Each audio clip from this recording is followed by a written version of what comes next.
Good evening. Welcome to Media Evolution Podcast. This is your pal Earball here to do a Monday Night Raw recap. So, real quick, we're going to get into it, and we're going to start off in reverse here. I'm going to start off with Enzo Amore and his turn to the dark side, per se, is what WWE is looking to do here. I totally disagree with it, but I'm just a fan doing a quick recap, so what the hell does that matter?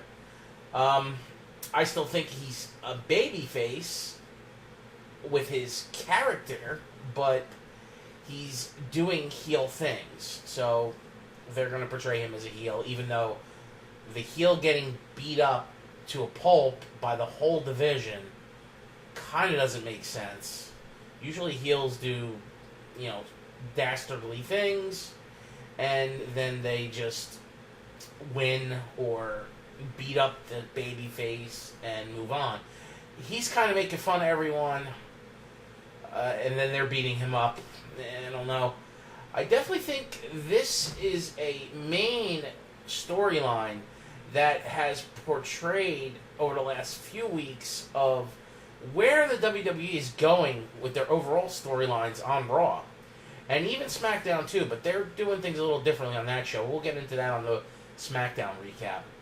I definitely see WWE doing a reality era here. This is definitely somewhere where they're incorporating storylines with reality plus fiction and using social media to a T, which is a big way how people go about their lives today anyway. Everything's filtered through social media, not so much the mainstream media anymore. Everything goes through Facebook, everything goes through YouTube, everything goes through the Twitter. So, they're focusing on that, and they're incorporating it into their show. And if you don't believe me, go back and watch some of these episodes. Some of the things that certain wrestlers are saying, and the announcers are saying, and the way the storylines are being portrayed, that's where they're going, folks. And if you don't think so, I don't know what to tell you. As for other podcasters and people that do blogs and reporting on wrestling, bashing Enzo Amore, he's garbage, he doesn't know how to wrestle. I do not think any wrestler, and I've been watching wrestling since the mid-'80s, doesn't know how to wrestle that is now on the current roster. They have to do a lot to get to that point. It's very, very rare that you're brought up to the main roster and you don't know what you're doing. We did see that with Eva Marie, but there was a reason why WWE did that with her. They wanted a plastic, a model-driven diva that was gorgeous, which she was. You put a lot of makeup on her, and she looked like one of those statue women that you see on the cover of magazines. Enzo does know how to wrestle. He's not one of the great wrestlers, but he knows how to do enough. But his talent is his big mouth. And he's doing that leaps and bounds over most others. There's not many that would be able to keep up with him on the current roster. It's just a fact. As per where they're going to go with this storyline, bringing in Lucha friggin' Callisto, I know he knows how to wrestle. And if you're a fan of Lucha Wrestling, he's that. I'm not. I'll never be sold on him. 3 years of him on the main roster, and he's a fart. A dirty fart. The kind that lingers and just won't go away.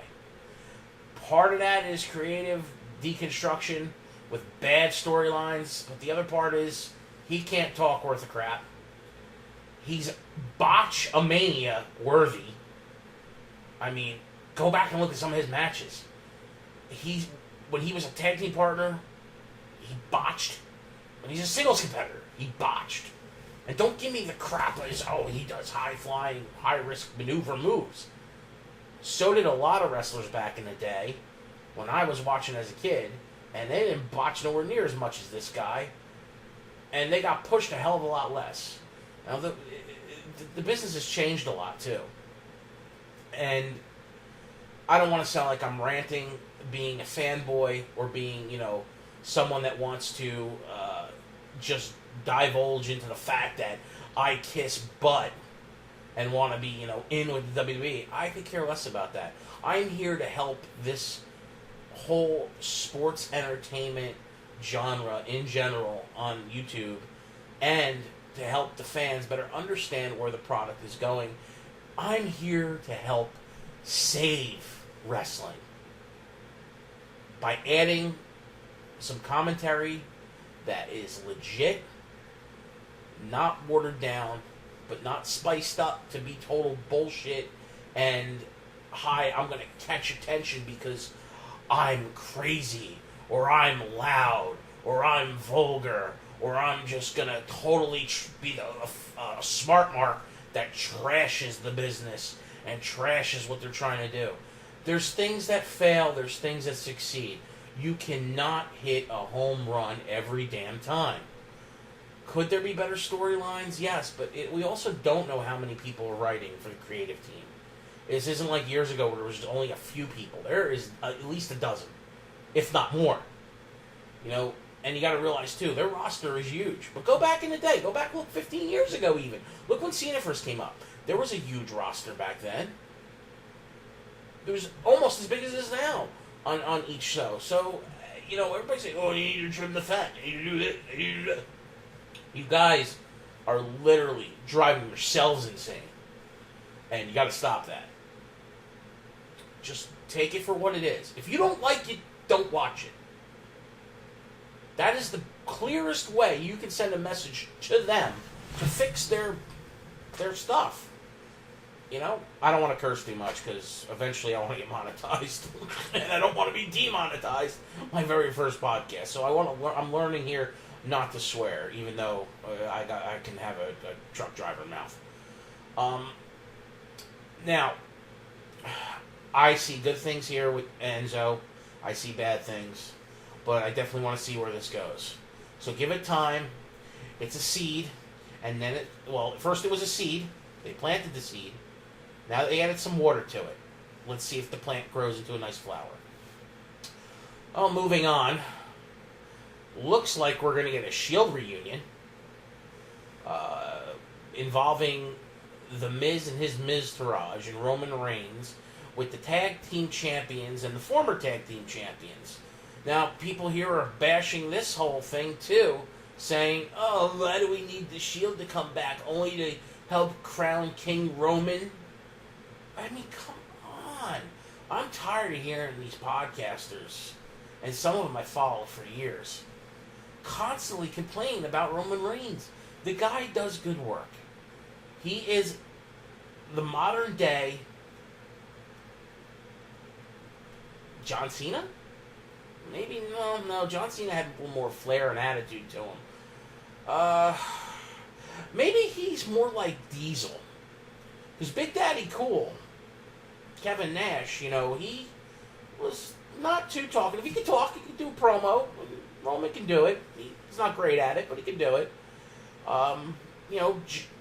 Diesel was definitely taller, but physique-wise, I would put him in that category. He's like a Diesel. Diesel was a former world champion. Multiple types of champions, tag champions, this and that. Part of a faction, multiple factions actually, and did pretty well. But, I would put it that there.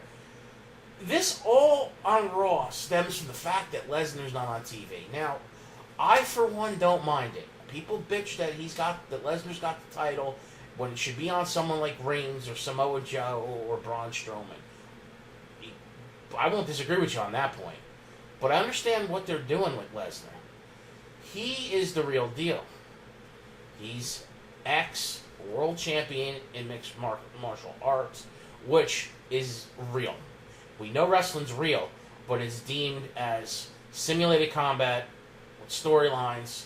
It's predetermined on who's going to win. MMA's not like that. It's legit. You get your ass kicked. If you lose, you lose. If you win, well, you're the baddest man on the planet. And Lesnar was in that category. So by keeping him off TV, but keeping him as champion, it gives the mystique, which is Brock Lesnar. Badass, main guy at the top of the world.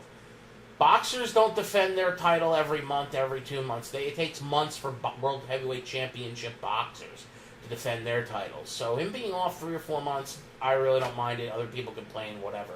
There's also supposed to be other titles that we're supposed to care about, which is the Intercontinental title, which is what they're doing here. They're building this to an Intercontinental title match at pay-per-view between Roman and Miz. Maybe Roman wins it and he becomes one of those superstars that has won every major title in the WWE. What do they call that? Triple Crown champion. Probably going to happen. I mean, Dean's already one of them. I don't know if Seth ever won the Intercontinental title. But if you look at the Shield guys, I know Dean's had every of the major titles. So he's already a Triple Crown champion. And Roman's not. So maybe they do that with this. You got to figure. I mean, they put a lot of stock in these 3 guys. So they're going to be mainstay guys for the next 10 years. All 3 of them. Roman's a little bit more of a, top-notch guy because he's what Vince wants. Until Vince dies, which I don't even think it's going to matter when he dies, because Hunter is going to kind of keep it that way as well. He won't do it exactly the same as Vince, but he will push big guys for the world titles, whether it's the Universal title or WWE title, because that is a known fact in wrestling. What sells tickets, what draws bigger crowds? Big guys in shape or really rare-looking human beings. Roman's a big guy, not the biggest, but he's in shape. He's got that look to be a world champion. I'm not saying he's a draw right now, but really, who is a draw in the company? When the biggest pop goes to Daniel Bryan in the company, and he's only a general manager right now, you're kind of in a weird spot considering where all the talent is on the main roster for either Raw or SmackDown. So, take it for what it is. I believe Braun is the future, not Roman, but they're all fine in my book. They're all good talents. They're all becoming their own individual talents as well, which is nice. You've got a nice, diverse platform in the upper echelon card of Raw. It's great. Let it be what it is. We'll have Samoa Joe back within a month, so that'll be even more added to it, and hopefully we see some more talent coming up from NXT as well to keep increasing that mold. And a future world champion is being groomed in the mid-card right now with Elias Sampson. And if you don't think so, I don't know what the hell you're watching. So, I'm thinking Survivor Series is going to be the culmination of when the Shield actually gets back together. I don't know if it'll be the next pay-per-view. I think it'll be Survivor Series. I don't know if they'll do a 5-on-5 or a 4-on-4 Survivor Series. If they do 5-on-5, then they won't incorporate a Braun Strowman. It'll just probably be The Miz Taraj, and Cesaro and Sheamus against the Shield and 2 other people to be added later. Maybe, Brock Lesnar and somebody else. I don't know. I mean, I do think some stables are going to start to reform here for Survivor Series, because they're not going in a Raw versus SmackDown type of setting, because if they were, they should have been building up for that a while ago. But, I mean, it is what it is, guys. Don't complain. Go for it. See if you like it. If you don't like it, don't watch it. But anyway, YouTube's about to cut out on me with uploads. They only give me 15 minutes for some reason. And this is only my second upload, so I'm still learning. And I'm going to cut this here, and going to come back with part 2, because there's still more to talk about from Monday Night Raw. And come back. Upload part 2 in 5, 4, 3, 2, 1. Go check it out. Earball out.